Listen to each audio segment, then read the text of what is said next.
A União das Casas Espíritas da Zona Norte apresenta O Espiritismo está no ar. Um programa que anuncia, esclarece e consola.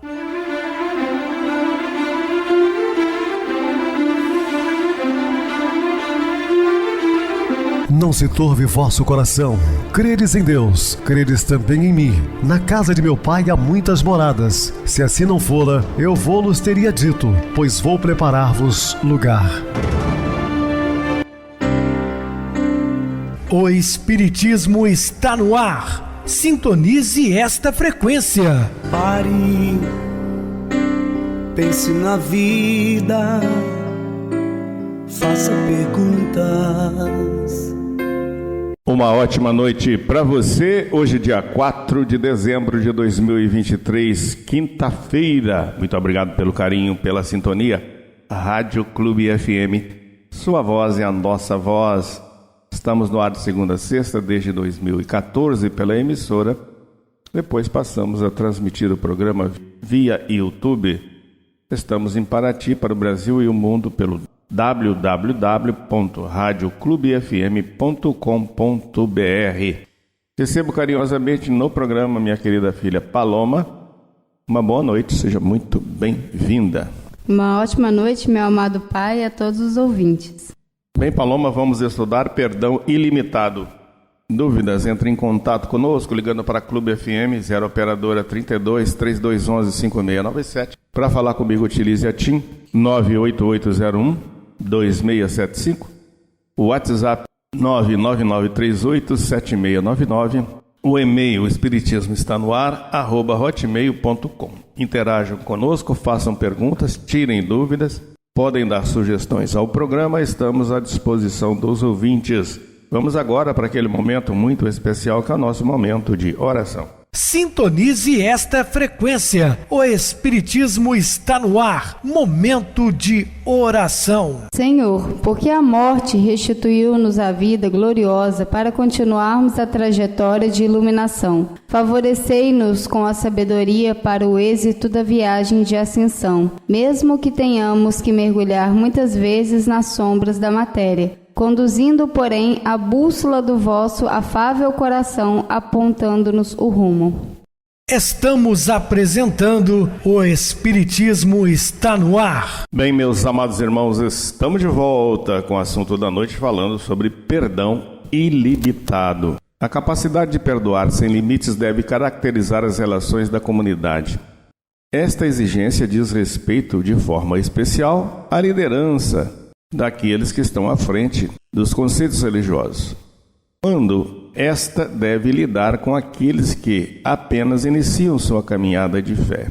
As contínuas recaídas destes iniciantes não podem ser motivo para desespero. Pelo contrário, deve haver sempre predisposição para o perdão. Todo iniciante das diversas doutrinas, às vezes eles chegam com muita empolgação por uma necessidade premente.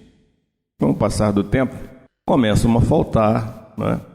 Nós temos que respeitar o livre-arbítrio de cada um, nada de impor, né? Apenas devemos ter um diálogo sincero, esclarecedor, para que a pessoa possa realmente compreender. Essa predisposição brota sempre no coração de quem experimentou o perdão ilimitado de Deus. Quem é perdoado ilimitadamente pelo Pai deve perdoar ilimitadamente os irmãos. Ou seja, todos os dias somos perdoados, né, pelas nossas pequenez. Por que não fazer o mesmo pelo próximo? Seria sinal de mesquinhez agir de maneira diferente. Deus não vê com bons olhos esta atitude contraditória. Quem não está sempre disposto a perdoar ilude-se, ao contrário, também com as bênçãos divinas. A atitude do servo impiedoso da parábola chama a atenção para o comportamento de certos líderes das comunidades primitivas. Tendo sido perdoado de uma dívida fabulosa, este servo omitiu-se perdoar uma dívida ínfima de um companheiro seu. Tamanha crueldade levou o senhor daquele servo a rever o seu perdão e exigir dele o pagamento de quanto devia até o último centavo. É aquela parábola do servo infiel, né? Essa parábola foi um alerta para os líderes religiosos que não se enganasse quanto ao erro que cometia, recusando-se perdoar as fraquezas dos pequeninos.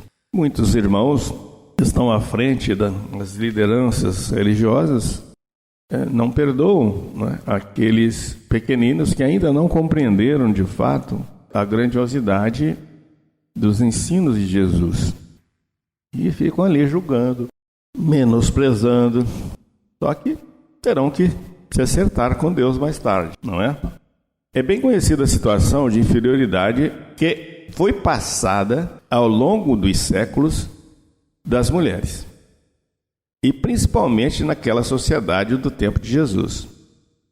Juntamente com as crianças, eram consideradas como propriedade dos maridos ou dos pais.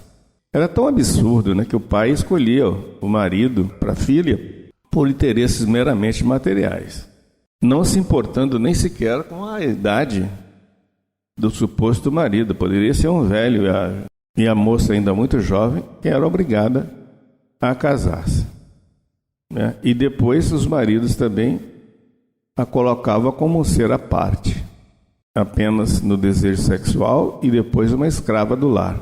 Nesta condição, eram discriminadas nas práticas religiosas. Seu testemunho não tinha valor, ficavam à mercê dos homens. A religião tradicional, mesmo cristã, não via nem reconhecia na mulher um ser inteligente capaz de ministrar, né, ensinamentos cristãos. O casamento tinha poucos direitos a exigir. A lei do divórcio, como era interpretada por alguns rabinos, tornava-se vítimas do humor dos maridos. Os fariseus perguntaram a Jesus que motivos um homem poderia ter para repudiar sua mulher, e isso porque os homens tinham o direito absoluto sobre as esposas. Até podiam despedi-las por qualquer motivo, mesmo por uma ninharia. A resposta de Jesus, que sempre se posicionou na defesa dos injustiçados, defende a sacralidade do matrimônio, mas também representa uma tomada de posição em defesa das mulheres. A igualdade entre todas as pessoas provém da criação, quando Deus criou o ser humano, homem e mulher. Não se justifica, pois, a pretensa superioridade masculina quanto ao casamento. O projeto de Deus é que o homem e a mulher, ao se casarem, sejam ambos uma só carne. Esta união é indissolúvel por ser obra de Deus. Sendo assim, a união conjugal não pode ser desfeita por nenhum motivo. Indissolubilidade do matrimônio só acontece quando existe amor e que exige do marido respeito pela mulher. Ao apresentar seus filhos para serem abençoados por Jesus, algumas mães estavam rompendo um sistema de marginalização das crianças. Os discípulos repeliam-nas de acordo com a mentalidade reinante. As criancinhas eram tidas como seres sem valor para ficar importunando o mestre. Jesus se posicionou contra esta visão distorcida. Sim, os discípulos, eles não tinham noção ainda, estavam no início, né, das suas caminhadas, a respeito da grandiosidade dos ensinos de Jesus. Então, Cristo foi ensinando aos poucos, porque eles tinham aquela cultura judaica, farisaica, de que as crianças eram zero à esquerda.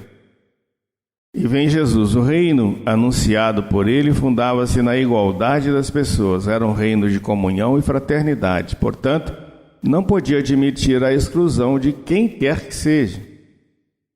As criancinhas, o mestre disse estar reservado um lugar especial no reino, pois este permaneceria a quem se parecesse com elas, ou seja, sejam simples como uma criança. O modo de ser dos pequeninos deviam ser de modelo de comportamento dos discípulos do reino. Se dele as crianças fossem excluídas, o reino ficaria privado de uma referencial muito importante.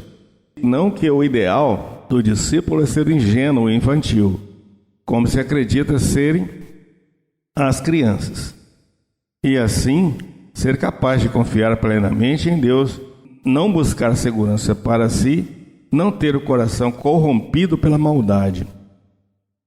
Ao impor as mãos sobre as criancinhas, Jesus reconhecia sua cidadania no contexto do reino. Por conseguinte, nas unidades cristãs, as criancinhas teriam sua dignidade respeitada e não seriam inferiorizadas pelos adultos. Esta foi a vontade de Jesus que, ao implantar o reino de Deus na terra, recuperou o projeto de Deus para toda a humanidade. Vários elementos da vida e da ação de Jesus foram interpretados a partir da experiência do Êxodo. Era como se o antigo evento da história de Israel estivesse acontecendo de novo na vida de Jesus e de sua comunidade. Foi compreendida tendo como pano de fundo a longa caminhada pelo deserto, onde o povo foi alimentado com o maná vindo do céu. Na comunidade cristã é alimentada por Jesus, o verdadeiro maná enviado por Deus como sustento para a longa caminhada pelos desertos do mundo rumo à casa do Pai. Quem se recusa a comer deste alimento insubstituível está fadado a perecer. Quem, pelo contrário, nutre-se do corpo e do sangue de Jesus por estar certo de que vida eterna, ou seja, entrará na pátria definitiva no final de sua peregrinação terrena. A comunhão com Jesus transforma o discípulo desde o seu mais íntimo, e ele viverá por Jesus. Uma comunhão de existências, onde a vida do discípulo se torna a expressão de Jesus. Por isso, torna-se possível chegar até ele, mediante seus discípulos portadores de seu misterioso. O apego exagerado aos bens materiais é um terrível empecilho para o seguimento de Jesus. A dinâmica deste segmento vai exigindo rupturas sempre mais radicais. Quem não está livre para fazê-las ficará na metade do caminho. Na piedade judaica tradicional, a observância dos mandamentos da lei mosaica era o primeiro passo a ser dado pelo fiel. Muitos se contentavam com esse primeiro passo. Outros, como era o caso de uma tendência do farisaísmo, reduziam a observância.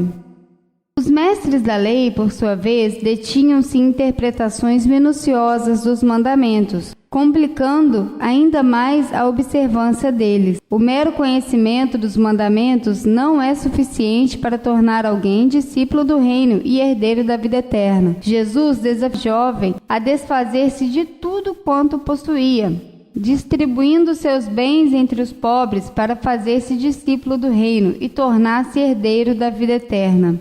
Porém, o rapaz, que havia sido fiel em guardar os mandamentos, não se sentiu preparado para fazer o que lhe faltava. O apego aos seus bens impediu-o de aceitar a sugestão de Jesus, e foi-se embora todo perturbado. Quem talvez esperasse um elogio acabou desiludido, por ter sido incapaz de optar pela liberdade radical. Pode soar chocante ouvir de Jesus que um rico dificilmente entrará no reino dos céus. Ele, que foi sempre tão misericordioso, teria preconceito contra os ricos? Por que então fecha-lhe as portas do reino? Rico, no pensar de Deus, é quem transforma os bens desse mundo em autênticos ídolos e fecha seu coração para Deus e para os irmãos. Quem ama suas propriedades sobre todas as coisas e para protegê-las a fazê-las multiplicar. Não hesita em lançar mão de qualquer artifício, mesmo injusto, desonesto e ilegal. A penúria do irmão necessitado não chega a sensibilizá-lo. Só pensa em si mesmo e em suas necessidades e em seus prazeres. Por conseguinte, não existe espaço para a graça atuar em seu coração. Nesse caso, torna-se impossível Deus chegar a ser, de algum modo, Senhor de sua vida. Nele, o reino de Deus não pode acontecer. Seu coração está bloqueado. Não é Deus quem fecha a porta do céu para o rico. É este quem se recusa a entrar no reino e assimilar sua dinâmica. Os apelos de Deus tornam-se inúteis e ineficazes, embora Jesus deseje que o rico abra mão do projeto de vida egoísta e acolha o reino. Ele persiste em sua idolatria. O amor de Jesus não chega a tocá-lo. É por essa razão que é mais fácil um camelo atravessar o buraco de uma agulha do que um rico entrar no reino dos céus. Surgirá na comunidade primitiva uma discussão em torno do privilégio dos que tinham conhecido Jesus e trabalhado com ele, bem como os que tinham convertido à fé no começo da pregação apostólica. Quanto mais tarde alguém se tornará discípulo, menos direito teria de participar da recompensa dividida. Essa mentalidade estreita não encontrava amparo nos ensinamentos de Jesus. A parábola dos operários, contratados para trabalhar na vinha, aponta para o modo divino de retribuir a quem se dedicou ao serviço do reino de Deus. Certo patrão saíra, sucessivas vezes, para contratar trabalhadores para a vinha até o final da tarde. Os que fatigaram o dia inteiro acreditaram merecer salário muito maior em relação aos que só trabalhavam 1 hora. Por isso, não concordaram quando se deram conta de que todos se tornaram merecedores de igual pagamento. Pareceu-lhes estarem sendo vítimas de uma injustiça. O dono da vinha denunciou-lhes a maldade de coração. Ao dar a todos igual salário, o patrão não estaria se orientando pelas normas da justiça, e sim da misericórdia. Este era um direito seu, do qual não abriria mão. A retribuição dos operários do reino também será feita segundo o princípio da misericórdia. Aí a precedência cronológica é menos importante que a disposição para ser servidor. Pertence efetiva à comunidade cristã não é simples questão de ser incluído no número dos membros de determinada comunidade. Requer-se do discípulo assumir um modo de proceder compatível com sua condição. É a justiça do reino que distingue os discípulos de Jesus dos discípulos de outros mestres. A parábola do rei que expulsou da festa o convidado encontrado sem a veste nupcial chama a atenção para a importância de se ter um comportamento compatível com a condição do discípulo. O banquete para as bodas do filho estava pronto, mas os convidados se recusaram a comparecer. Então o rei enviou seus servos para chamar quantos encontrassem pelo caminho e trazê-los para a festa. E a sala se encheu de convidados. Um deles, porém, foi expulso por não trajar a veste nupcial. Era um intruso e merecedor ter posto para fora.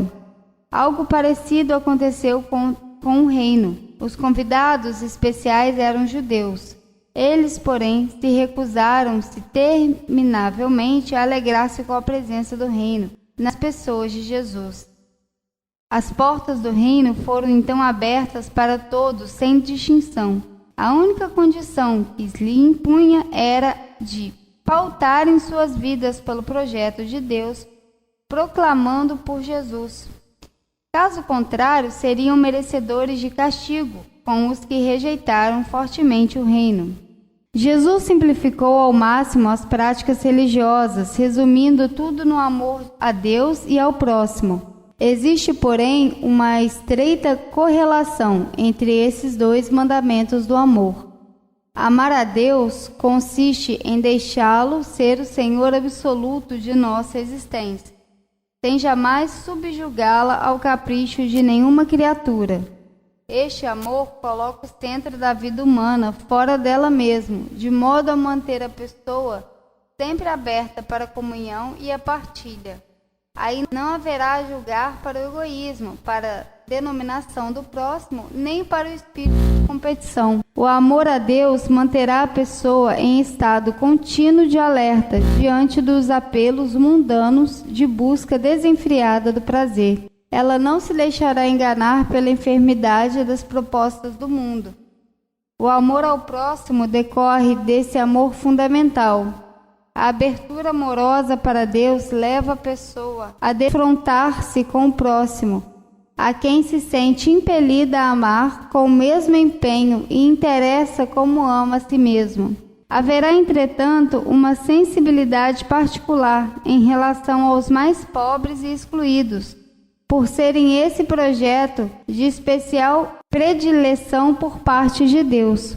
O amor de Deus purifica e prepara o coração humano para o amor ao próximo. Por sua vez, o verdadeiro amor ao próximo deveria preparar o coração humano para o encontro com Deus. Esta é a religião querida por Jesus. Uma das preocupações de Jesus foi a de precaver seus discípulos contra o mau exemplo dos mestres da lei e dos fariseus. Essa gente tinha lugar de destaque no contexto religioso da época, e seus discípulos corriam o risco de assimilar seu modo de proceder e acabar por introduzi-lo na comunidade. A justiça do reino não era compatível com certas atitudes do mestre das leis e dos fariseus. A severidade com que interpretavam a lei para os demais e a benignidade com que a entendiam para si mesmo era condenável. A preocupação com exterioridades e a busca desregrada de reconhecimento público eram incompatíveis com as condições de discípulos do reino. Exigia-se, pois, do discípulo uma atenção contínua diante desses comportamentos. A proposta de Jesus ia no sentido oposto. A superioridade deveria dar lugar à fraternidade. Ninguém é maior do que ninguém, porque todos são filhos do mesmo Pai, que coloca todos em pé de igualdade. A pretensão de tornar guia e líder dos demais deveria dar lugar ao espírito de serviço e de disponibilidade para ajudar os outros. Quem se arroga a condição de chefe está, em última análise, pretendendo usurpar o lugar de Cristo, único guia da comunidade dos discípulos. Seu castigo consistirá em ser abaixado ao comparecer diante do Pai, o único Senhor e digno de ser honrado. Muito bem, Paloma, bem explicado. No programa de amanhã nós vamos falar sobre momento de crise. Vamos agora para o intervalo musical. A seguir, a nossa oração final. O berço de Jesus.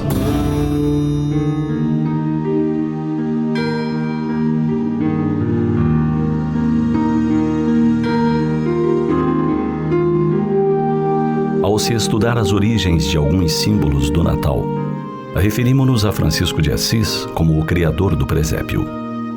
Antes dele, o presépio fazia parte dos hábitos da época de festas natalinas nas catedrais romanas e em outras localidades. Contudo, o pobrezinho de Assis fez algo muito especial naquele dezembro de 1223. Ele foi a um lugar de retiro distante 50 quilômetros de Assis, perto de Grétio. Ali se hospedou com alguns frades. Pedindo o auxílio de um nobre da cidade, preparou um significativo memorial de Natal. Reportando-se ao Evangelho de Lucas, no Novo Testamento, que narra o nascimento de Jesus em uma manjedoura, e a um versículo do Velho Testamento, que se refere a que o boi conhece seu dono e o jumento conhece a manjedoura de seu patrão, ele idealizou a cena. Pediu que fossem trazidos animais e os amarrou próximos a um casal local com seu filhinho. Eles representavam José, Maria e o menino Jesus. Como os evangelhos se referem a magos e pastores, Francisco pediu a alguns frades que os representassem. E assim, naquela véspera de Natal do ano de 1223, Grétio se tornou uma nova Belém. A pregação de Francisco, na noite iluminada por velas e tochas, foi sobre a humildade e a pobreza de Jesus. Ao contrário da tônica severa das pregações medievais, ele falou da doçura de Jesus. Era a mensagem de que ele se oferece para nascer no coração de cada homem a cada dia. Era a grande evocação ao nascimento do ser mais perfeito que a terra já conheceu. Jesus não era o remoto fundador de uma grande religião. Ele viera para lecionar o amor, amando aos seus irmãos, vivendo com eles, sofrendo-os e auxiliando-os. Trazia Francisco, com aquela dramatização, a mensagem de uma nova forma de oração que se concentrava no nascimento de Jesus, sua vida e sua morte. Findo o culto religioso da noite, Francisco ajudou o nobre a servir um banquete a todos os convidados. Para os animais, uma porção dupla de feno e aveia. Para os pássaros, do lado de fora, grãos foram lançados. O amor de Jesus, personificado no seu arauto de Assis, não esquecia criatura alguma. Todos eram irmãos, todos criaturas de Deus, modeladas pelo amor do Pai. Aquela comemoração para Francisco não era uma peça sentimental de teatro, mas a representação simbólica de algo que pode e deve ocorrer todos os dias. O nascimento de Jesus nos corações daqueles que o desejarem. Ele trouxe o acontecimento do passado para o presente. Usou pessoas comuns em lugares comuns, com suas próprias roupas, para a dramatização. Tudo isso para dizer que Jesus não era uma personalidade distante, nascida em um local distante. Era o amor presente na vida de cada um dos seres para os quais ele viera. Foi a partir dessa noite que a tradição do berço de Natal da Manjedoura passou a ser uma das imagens religiosas mais conhecidas em todo o mundo, sendo reproduzida em telas, esculturas, impressa ou gravada, sempre com talento e emotividade. Pensemos nisso e ofertemos o nosso coração a Jesus como a manjedoura mais doce e mais terna para o seu nascimento em nós. Porque é Natal outra vez.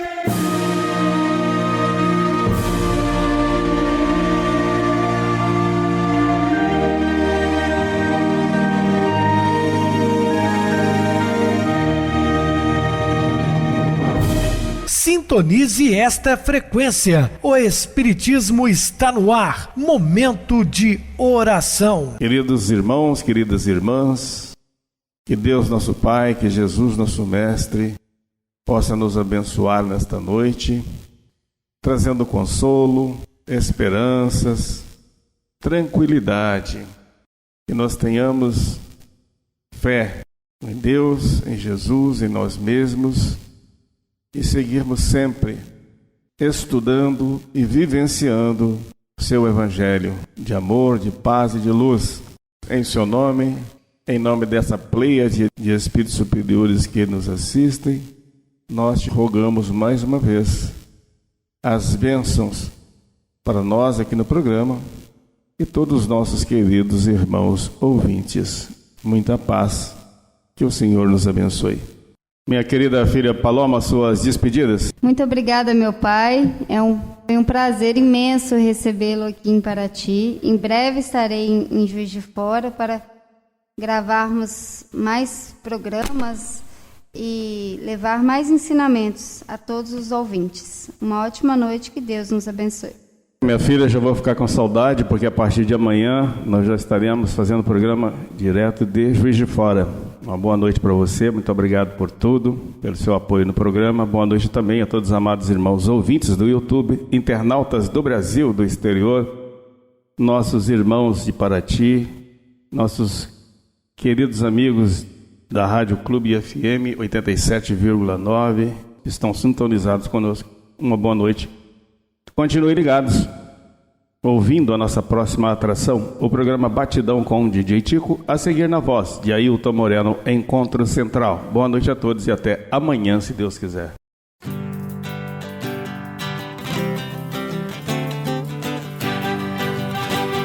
A União das Casas Espíritas da Zona Norte apresentou O Espiritismo está no ar, anunciando o Evangelho de Jesus, esclarecendo sua mensagem, consolando corações. Olhe pro céu e descubra imagens de luz. Se tem Jesus, o amor todo que Deus te deu. Pense no bem, no melhor em que pode fazer. Seja o que for, também vai receber. De coração, ajude-me, irmão. A caridade é o caminho do amor. Faça ainda que possa sofrer, pois bênçãos de Deus há de ter. Ame, perdoe e viva melhor a natureza, o céu e o mar. Veja o encanto que a vida nos dá, a chance eterna que temos para amar, para amar.